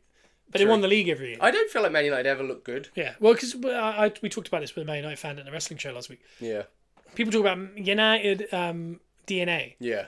And you think of Arsenal, you think of football, the way they play. You talk of Liverpool and it's Anfield will suck it into the net. Yeah. There's this DNA that goes with them, like the style. For me, Man United's DNA is they win. Yeah, they just figure it out. But the thing is, they won 2 trophies in a row. Yeah. So, do you know what I mean? He's kind of doing what Man United do. Yeah. When I think of Ferguson, I think of them being 0-0 at Old Trafford. Yeah. It's 85 minutes and they're just penned in and they're just... Giggs is just crossing. And eventually you just go, oh my God, we can't withstand this. And then it goes in and we go, for God's sake, they always win. Yeah. They don't do that by any means. They sit on their own box and they counter-attack. But it still gets the job done. FA Cup, a Carabao Cup. I mean, if you said that to an Everton fan, they would bite your hand off to have one of them. I feel like he's going to go out of some cups. And I also feel like they're going to drop quite far down the league due to no results. Mm-hmm. And I think it'll be that extreme that they'll have to act on it. One in here as well, Kier, before we move on away from transfers and stuff, is he said, who has the best transfer window so far? I'd have to put West Ham up. Yeah, oh God. Somerville, Fulkrug, Wan-Bissaka was announced yesterday. Yeah. They've also got in Kilman at the start of the transfer window. Yep. I mean, that team. Yeah. You know, Areola in goal. Yeah. Wan-Bissaka. They're going to have... Probably, it looks like Zuma might go to Saudi, so it'll be Kilman and who's the really good centre back? I always forget his name. Suchek, Kafau. No, they're fullback Kufau. Not Mavropanos. There's another guy that I really like, and I've completely forgotten his name. But then you have Kufau, you have Alvarez, Kudos, Paqueta, Bowen, Somerville. Fulkrug. You got on the bench Ward-Prowse, Suchek, Antonio. I don't know. For me, that just looks like a dangerous team. There's a lot of quality there. Could they break into top 6? Potentially. Yeah. But with all these signings, also comes a massive amount of pressure. Oh, man. They've got to act now. They've got to get some stuff done. Shane says, would you take Benzema on the loan? I can't believe. It is Todibo Agurd.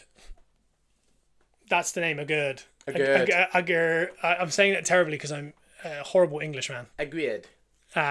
He is the good centre back. I think Benzema's a shout. I feel like we had this conversation 2 years ago, and that felt like it was way beyond when it should have. His hand is still bandaged? No. So he's not worth it. Don't worry. He's not worth it. So what we're moving on to here, before we get into the week of football, I know we missed a load of comments in there, but what I'd like to hear from the chat. Yep. Who's going to win the FA Cup? Who's going to win the Carabao Cup? And who's going to win the Champions League? Yay! And I'm going to, because obviously we've talked, around in circles here.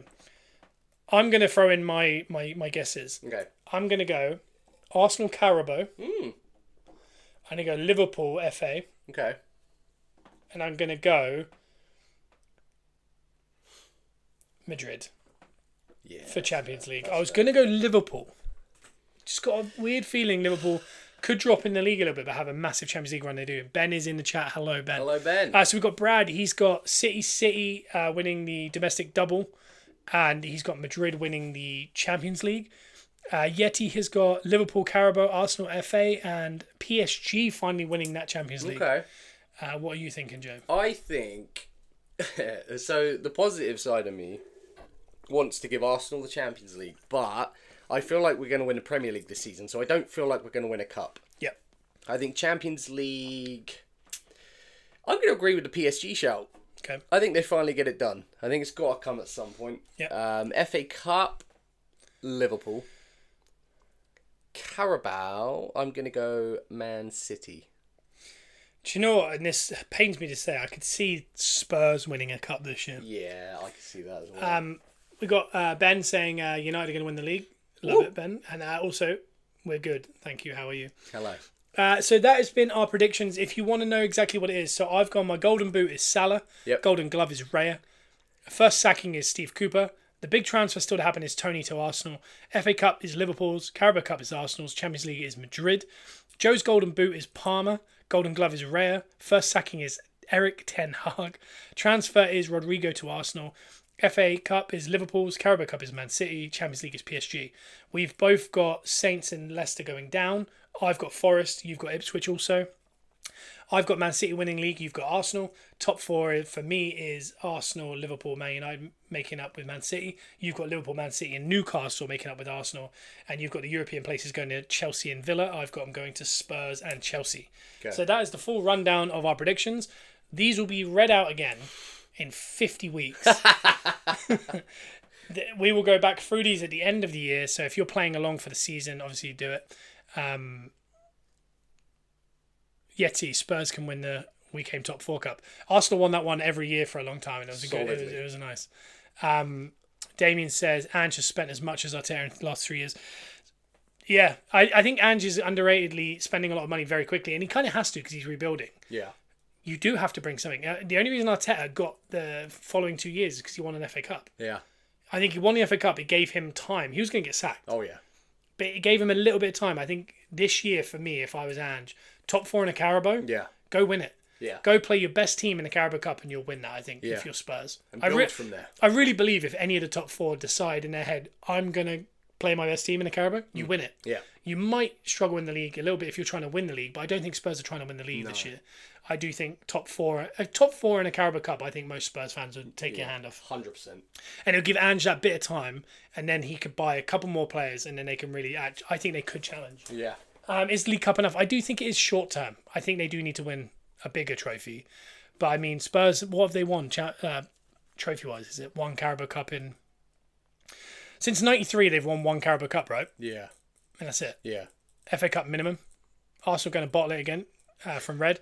I feel like you might be a Man United or a Liverpool fan. And you're probably right. I'll say that. Spurs team didn't win the championship. They have one top-tier player. I don't know. I really like Solanke. I really like Kulevski. Son is very good. Yeah. But he did miss that chance against City, and I'll never forgive that. Other than that, yeah, they're an odd team, but I think they're good. They've got enough quality there. I think they can do something. I like the chaos of them under Ange as well. Yeah. I really do. I think you don't know what you're going to get, and I think that is some fun. Yeah. 65 million for Solanke is wild. It really is. I feel like it's not talked about enough. I think it's a good signing. Yeah. I think the money is madness. Because I think Eddie Nketiah has had better seasons than Solanke. Yeah. And we would never ask for 65 million. But again, it's Bournemouth are so smart in the fact that they're striking while the iron's hot. Yeah. It's what Everton should have done with Calvert-Lewin after good seasons. Yeah. It's what Wilson could have done with Bournemouth or Newcastle. They're not doing it. Yeah. Not worth 65 million for Solanke. Who's the secret signing Arsenal going to get from Chet? Is that Chet or Chef? Chef. Yes, Chef. So Joe's gone with Rodrigo. I've gone for Tony. But I think the secret one, it could be. I think it's from Germany. I think it's Koeman or Sane. Yeah. Ange will be found out by Christmas. If they lose 3 games on the spin, he'd be in real trouble. I think Eddie Howe, Ange, Ten Hag, and the Chelsea manager that I keep not pronouncing correctly. Yeah. Any of them lose 3 in a row, I think they're in trouble. Yeah. I think any other team might not be. Yeah. Maybe Forest. New player got in defence for Bournemouth. Will be brought by top team. If spelled his name right, I can't tell what that is. Poison. Hunter Oakley, come on you Gooners. I think it's Harry Kane. Could you imagine? Chelsea either will sack their manager first. I've guessed the Steve Cooper. He's guessed Ten Hag, but he has got to be the bookie's favourite. Yeah. Okay, so what we're going to do now is we're going to predict the first round of fixtures. Okay. So we're on Man United Fulham. This is the Friday night game. Yep. This is the first prediction of the year. Last year, Joe won by about 5 points. I was second. Simon was third. I'm looking to get Simon's predictions before next week's pod. Whoa. I think this is a good Friday night game. I tell you what, I just had mad nostalgia for looking at that lineup and having to come up with these scores. It's been a while. Someone just came in. 3-1 United from Ben. Hunter says 2-0 Arsenal against Wolves. We will get to Arsenal and Wolves in 2 games' time, but we will try to remember that. Craziest first round game. Leicester will beat Spurs from Diamond Jack. Imagine the scenes. Win the league at Tottenham Stadium and Kane scores the goal. Smith Rowe will score. So, Man United against Fulham. Yep. I really like. I think we all kind of agree we like the look of Fulham this year. Yeah. I might use a black pen for this. Just so Chef has gone 1-1. ESR. I think a draw is a good shout. Actually, that's where my mind's kind of going. I think it'll be. I think there'll be a couple more goals. I think it'll be 2-2. I think a 2-2. You going 2-2? 2-2 draw on a Friday night. I think Fulham are going. I think Fulham are going to be a little bit of a dark horse this year.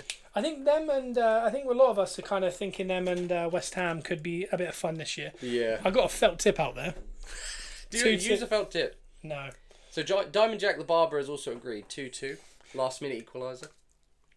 I think with United's injuries, Smith Rowe being a marquee signing for Fulham, 2-2 is a really good shout. I'm going to go out on a limb and I'm going to go with a Fulham 2-1. Ooh. I think back.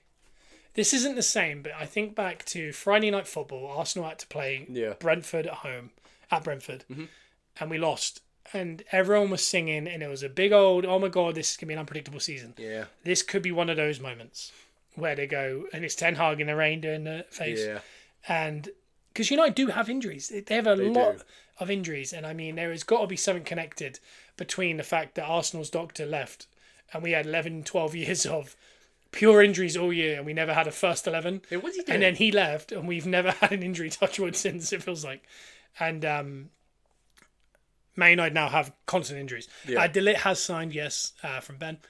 Chelsea for life says hi. Hello. I think Man United might not be enough. They look good. Obviously, Bruno Fernandes is a world-class player. Xerxes, by the way, has not played a second of football. No. I don't know what. And they bought him for 60 million. And again, for me, if Moreno is available from Sociedad, like Arsenal, if you went and got him, and you went and got Tony, that's the same money you'd spent for Xerxes. Yeah. And then you sell McTominay to Fulham when they were offering the money. Yeah. That would be a much better window than what they've already done. I don't understand what they're doing. But Chelsea for life said good luck for the season. Good luck for you as well, because I mean you got a lot of players. So yeah, I think this could be a real fun Friday nighter. Last year I said all year in the prediction league, anytime I think Man United are going to lose, they win. Yeah. When I think, it's raining, it's away from home, it's going to be, but they actually struggle at home a lot more. I think. Yeah. The Man United waterfall is going to. You can almost see the Premier League years, can't you? The waterfall falling, Ten Hag doing the face, and Smith Rowe laughing at the camera. I don't know. That weird broken down home pressure that they have to deal with these days. Yeah, it's weird. And then the next game is 12:30 in honour of Klopp. So you can't complain now because it wasn't just to do with him. Is Ipswich in their first home game against Liverpool. This will be a wild ride. Yeah. I think Liverpool win this 3-1. Yeah. I think this will be a kind of crash down to earth type feeling for Ipswich, but I think very similar to Luton versus Liverpool games last year. Very fun. Yeah. I think it'd be a good game. I feel like this game is going to be a like you said, crash to earth for Ipswich, and it's also going to be. I think Liverpool are going to make a stance here, and everyone's going to get very excited very early. Okay. I think 5-0 Liverpool. 5-0. Yeah, I feel like this is going to be opposite reactions for both teams at the start of the season. And if you weren't here already, Joe had Ipswich dead bottom. Yeah. Joe really hates Ipswich. Wait. I don't hate Ipswich. I just feel like we got a little bit of a Burnley on our hands, and they're not going to show what they had in the Championship in the Premier League. I think the transition's going to be too much. Well, Ben couldn't disagree with you more in the chat. 2-1 Ipswich. Woo! I hope. I really think Ipswich are good. I must admit, I'm probably the most impressed with Liverpool so far in pre-season. I've watched Arsenal's and Liverpool's more than any others. Yeah. Liverpool look really good. As an Arsenal fan, it's hard to kind of be like, separate what's right, especially in pre-season. So when I look at Arsenal, we beat Leverkusen, we beat Lyon, we beat Man United. Yeah. We look strong. I instantly go, but it's just pre-season, it's not a real team, so it's dependent. Yeah. But whereas I look at Liverpool, I go, they're going to be really good this year. Yeah. But it's also just pre-season. Yeah. One of their best players has just been sent to Brentford from their pre-season. So, and they haven't bought anyone. But I think Salah, the way in which they play with Trent, they cannot buy a holding midfielder to save their life. Yeah. But They might get one eventually. I really don't know. We got when are Chelsea playing? They're playing in a bit because we got a question from Lols. So thoughts on Chelsea this season? Average squad struggling, bloated squad. Nah, potential FC. It's going to come together. Potential FC. We said it all last year. I think it will come together, but they got to find that right 11, and they need to get rid of about 20 players. Yeah. But I do think they're going to be okay. Yeah. Centre back, they're short. Liverpool, yeah. A lot of people in their fantasy team have gone Kwanzaa in defence. Yeah. Which makes me believe that they're very short. Yeah. Yeah. So I don't know. The next game is the 3:00. It is Arsenal versus Wolves. Wow. Neto has gone. Losing your best player right before is tough. Jake says bottle jobs are us. I assume that's not to do with Arsenal. So I don't know. With this sunny afternoon at the Emirates, you kind of naturally go, that's a 2-0 or 3-1 win, Arsenal. Yeah. Very similar to Forest last year on the opening day. We struggled. Mm-hmm. We haven't been the best on the opening day. Ben's gone 5-1 Arsenal. I think it's going to be a lot tighter than we want it to be, and I'm going to go 2-1 Arsenal. Okay. I can't bet against Arsenal. No. But I do also... if we lost 1-0 or 2-1, I wouldn't be surprised. I wouldn't be surprised, but like we said before, Arsenal have to be damn near perfect this season, so I think we've got to iron out all the mistakes and just get wins every week, pretty much. I think my call for this first game week, Liverpool are going to make their stance. I think Arsenal, I agree with you, will get a solid 2-1 win. Okay. I don't think it'll be like crazy convincing. We might go 2-0 up and concede a goal late. But I feel like we'll get a solid win. We'll play well. The eye test will be there. Mm-hmm. But I think Liverpool's week is the one to make a stance. Yeah. And Sophie's just joined the chat. So hello, Sophie. A regular. Hello, she says.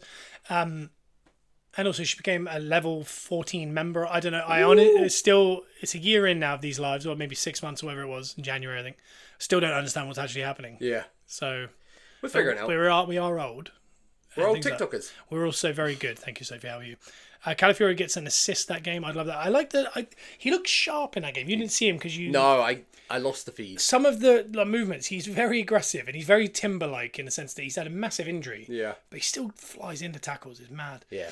I would, in a perfect world, would be 3-0 up and we bring on Inweri, Calafiori, Jorginho. Lewis Skelly, maybe?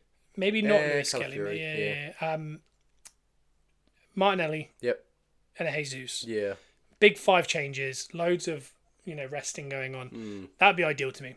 If we could see that in about 70 minutes and we're 3-0 up, I'd be very happy. I'll be interested to see if Calafiori's going to be the pure left back. I think he actually will. Yeah, the fact that he brought him on left back... it's going to be tough. Yeah. Sophie's just brought up Newcastle have Southampton. We'll jump to that right now. So we're looking for predictions for Newcastle versus Southampton. Okay. This is the one that I think people have earmarked with Liverpool, Newcastle and Liverpool, that people are putting a lot of attackers in their fantasy team because they think it's going to be a spanking. Yeah. I really think people think it's going to be, a stance. And I kind of agree. I think Newcastle are kind of, no one's talking about them. But as of right now and as of this weekend, they're going to have Tonali. Yep. They're going to have Bruno Gomes. They're going to have Isaac. They're going to have Gordon. Jacob Murphy's had an unbelievable preseason. I think I saw Fabian Schär's got a slight injury though. So. Yeah, but right now, as of right now, they haven't lost any of those players. No. So I think this could be a start. I think this is sick. If you remember, was it Newcastle beat Villa 5-0 or something opening day? I think this is going to be 6-0 Newcastle. Oh, so you think Newcastle are doing what I think Liverpool are doing? Newcastle have an ability to score 9 goals in a game. Yeah. I don't know why. Ben says 4-1 Newcastle. Yeah. Chelsea's for life says I'll go tell people to follow you and watch you. Thank you very much. Thank you. Appreciate that. We're on a road to 10k and I think we're about 15 follows from 5k, so we're nearly halfway. Yeah. Tonali's still banned. I thought he wasn't. Newcastle finished top 3 from Joel. That is an interesting one. Sophie thinks that's high. Chelsea, thank you. I'll be back. I appreciate you. What do you think? You're going Newcastle, yeah? Yeah, I'm going Newcastle. Okay. I think... I'm going to go 2-0. I'm going to be kind of fair to Southampton. Okay. I was going to go 3-0 and I was going to go 3-1. I don't think Southampton can score. This is an Isaac hat-trick. If you fancy football, that's my shout for this week. That is cool. Scott's pro tip of the week. Triple captain Isaac. That is a great shout, actually. Oh, Fantasy Football Ben reckons that Tonali still says banned. Okay. It may not have updated yet on the fantasy. Sorry, Sophie's seen Tonali in work a few times. Do you work in a betting shop? That's shade, obviously, and that's harsh because... But it's also kind of funny, right? Isaac will score. I know she doesn't work in a betting shop, by the way. I'm more upset that I might have offended you. Yeah, wow. I apologise. You would never work in a betting shop. Nothing to do with Tonali. Tonali is suspended. Just got the first 2 games. He's back for the 3rd. Wow. Cool. Betting shop. Oh my god, I've got some traction there. I apologise. I don't. I'm so sorry. Shouldn't joke about it. He did it. He did do it. He did it. It's on him. Chelsea for Life just posted the video. Fantastic. Nice. And anyone, obviously, if you're in the chat, anyone that's followed us during this, once we get off the live, we follow everyone back. We're trying to create a community. Do you know what I mean? You don't even understand betting. That's probably best. And from the sound of it, he didn't even. No. Paqueta goes there too. He does, yeah. Anyway, Everton versus Brighton. Okay. Everton might be getting a transfer ban. No, they're not. They're getting a point deduction. I think Everton they're gonna continue what they did last season. They're quite strong, especially defensively. Yeah. Brighton aren't quite the Brighton that we came to know and love. No Pascal Gross. No. Let's change everything. I'm gonna go Everton. I think it'll be Everton 2-1. No, 2-0. Defensively, they're gonna stay strong. 2-0 Everton. So 2-1 Everton. No, 2-0. 2-0. I think they'll keep clean sheet. Okay. They'll continue what they did last season. So I'm going to go 1-1, but there's some good information in here. I just want to go through somebody's chat. Yeah. Sophie does the lottery. That's probably as much as you need to do. I'm very good at losing money on betting, but I don't also. I bet like a pound. Bet responsibly. Brighton have got a new taker, a corner taker, Barco. He's the one in my fantasy team. He's very worth keeping because he's a set piece kind of maestro. That's a good call. Tonali's on fire. He's odds on 6-1. Tonali's on fire from Yeti. I heard he's playing more short at left back. I told everyone to follow you. Thank you for Chelsea for love. 2-2, Brighton Everton. Very similar to my 1-1. The next game is Forest versus Bournemouth. By the way, this podcast has been going an hour before you guys joined the live, and the live's been going 44. Ooh. So we're approaching a 2-hour podcast here. So I wonder why I was sweating. I'm sweating a lot, and we haven't even got the ring light on because I thought it might sweat more. Yeah, true. Gilmore going as well. Yeah. Forest v Bournemouth. I don't think there's much to talk about here. I think it's gonna be a 2-1 Bournemouth win away from home. I have a soft spot for Forest, so I never like to see them not get something done. But I'm going to go 1-0. Okay. I think 1-0. Neither team's really made any proactive moves. Flash has gone 2-1 Forest. People are joining from my followers. I appreciate you. Forest will sack manager first. Yes, we did mention that. I went with Cooper. I went Cooper first. But I think Nuno's a good shout. It is a good shout. The next one is the 5:30 Saturday game. If you have Sky TV, it is West Ham versus Villa. That's a bit of fun. This is the first time to get our eyes on this new West Ham 11. Ooh. Don't think they've got too many injuries. That's a tough. But match. Villa are a very good team. Yeah. No one's talking about Villa. It's a very interesting one because they're in the Champions League. They were very strong last season. I'm actually going to go 2-0 Villa. And I think this is going to be one of those, again, crashing back down to earth for West Ham who kind of think they might have cracked the code. Yeah. Villa are good. Too good. West Ham 3-1 in the group. I'm finding it really hard to go against Villa, but I am very impressed with this new West Ham we have now. I'm going to go 2-1 West Ham. Okay. We're all over the shop here. It's so hard to predict the first week because we really don't know who's good. Also, we're in a prediction league, so we're trying to take some chances. Now we're on to Sunday's games. The early game is Brentford versus Palace, London derby. Nice. I really like Palace, but I think this is no Mateta. There's no Elise. There's a few players missing still. Yeah. Gahey is in a transfer saga. Yeah. Fash went West Ham 1-1 with Villa. Villa have had a bad pre-season from them. Which sometimes parlays into a good season. Brentford have lost no one and added that Liverpool player. Yeah. I'm going to go Brentford 1-0. Okay. I'm going to go 0-0. I think Palace are strong defensively. I know Gahey's got a lot going on with the transfer situation and I think that. he'll play though, to be fair. I think defensively, just from looking at fantasy this week, I was looking at the stats and 1-1 from Bren, so he's agreeing with you there. I think a lot of the Palace defenders are very high up on the stats on fantasy, so I'm going to stick with that. Yeah. I think 0-0. Fash has gone Brentford 2-0 over Palace. We've got some follows and some people joining live right now. The next one is the big one of the weekend, I'd say. It's Chelsea versus City. Wow.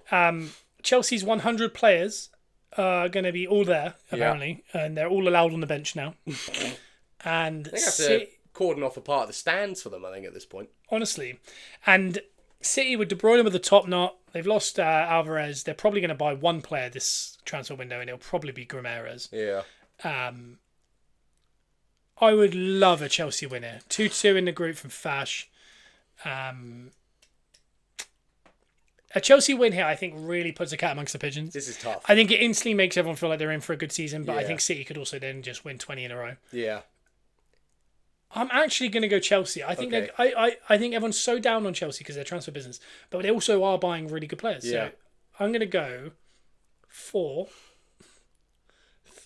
Woo! Chelsea. That makes sense. Does it? I'm so torn right now because, I mean, going into this game, my predictions for the three teams, Liverpool, Arsenal, City, I had Liverpool making a big stance at the first weekend, Arsenal making a solid win, and then City kind of not floundering, but getting a scrappy win. Yeah. There's a part of me that wants to put all the positivity I can towards this game and agree with you on a Chelsea win. Okay. But I'm gonna go down the middle and go draw. Okay. I'm gonna go draw. I think 3-3.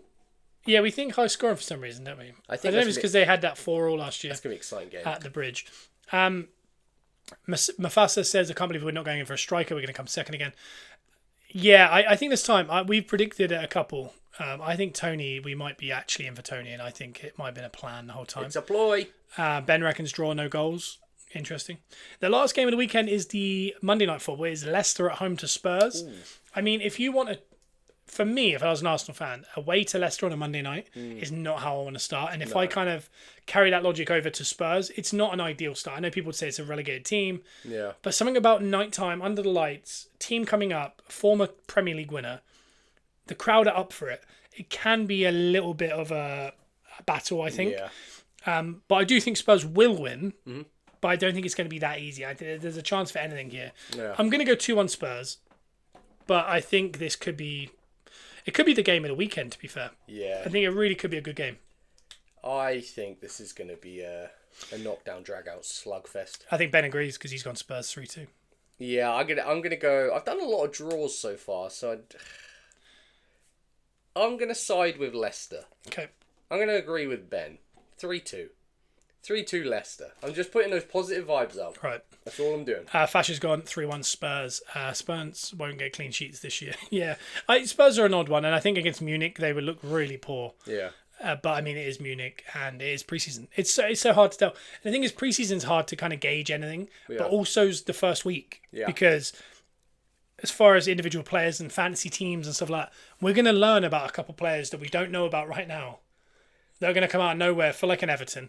Or a Leicester, that we're all going to try and get in our fantasy team next week. That first week of fantasy football picks is so tough. Because we go with all the names, and then next week you go, oh God, that one's injured, that one's not performing, whatever it is. Yeah. Before we leave as well, obviously Ben has come in with Arsenal, who starts up front, Jesus or Havertz.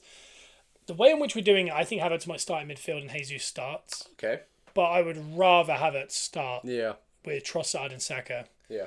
And the midfield of Rice, Partey and Odegaard. Yeah. And then you do Zinchenko, Ben White, Saliba, Gabriel. Yeah. For that first week, I think Calafiori or Timber should be in that team. I think Jesus probably should be playing. I don't know. He just got asked. He said, that's absolutely fine. That's what the podcast is about. Mark Ask J. away. We've got loads of stuff coming through here right before the end. By the way, this is Gunners R Us podcast. We're on iTunes and Spotify. Give it a download. I think we're approaching a 2-hour podcast right now. But there's only one time a season where you get to build up to the season. We've talked Arsenal stuff for a third. We then did a whole prediction of the whole league. Then we've done predictions of the games. Leicester's first home game under the lights. Spurs will need plan B. They don't, from Mark J. That's the thing I've got in my head as well. I don't know how to get rid of that. But like you said, we're here. This is that podcast. We had to go long. We're running down a couple days away from a brand new season. And the next time we talk to you, we're going to know a little bit more about how things are going to shape up.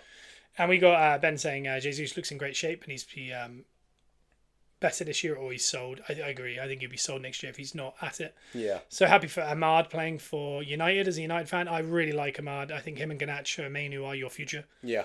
So maybe I didn't miss your live today. Yeah, you didn't miss it. We were only not on last week because we did it. I said it earlier in the podcast. We were in a car on our way to the Emirates, and TikTok instantly took it down and said you got a strike on your account. Dangerous. So and I wasn't doing it. Joe was doing it, but I was driving, so I don't know why it wasn't. But who's won more Premier League last 10 years? Arsenal, Liverpool, or Leicester City? Don't do that, James. That's mean. That's mean. But guys, we'll be back next week, 10 a.m. GMT for the TikTok live. Jump in there. We've only missed one. It was last week, and it's because TikTok didn't like it. But yeah, we're doing this all year, every week. We're doing the predictions for the game. So jump in here, get your predictions in. We're talking a bit of fancy football. We talk about how Arsenal got on. We also talk about general stuff. Next couple of weeks, we've got transfers as well. But we are Gunners R Us on iTunes and Spotify. TikTok live every single week. 2 videos a day. Gunners R Us podcast on TikTok. Please give it a listen. It's been a lot of fun. It's been very long. It's going to take a while to edit. So I'm going to end the podcast. Yeah. But we're going to stay on live for a little bit longer. And Joe's going to chat to you while I edit the last bit. I'm sweating, so I'm going to try and do it as quick as possible. So enjoy the start of Premier League. Oh, we're here. We're back. The Premier League is back. Football's coming home. Here's the question. Do you have a ending? No. Okay. That's fine, because what I was going to say was the trailers have got to come back. So technically, trailers should be back today. Okay. But I haven't recorded this video. Okay. So maybe the trailers aren't coming back. We don't know. Maybe the live is the new version of what we used to do, where we used to put up on YouTube or whatever in trailers. And do I come up with a new way to wrap up the podcast? Because I did do a full season of, send-offs into the weekend's game. Yeah, maybe you talking like different languages every week or something. That's fun. That'd be fun. You say come on Arsenal in a different language every week. That's fun. Do you have 38 different languages you could learn that? Well, there's got to be. They're out there. Okay. Anyway, we're going to end the podcast, but TikTok Live, we're hanging about for a little bit longer. Yes. Goodbye. Bye.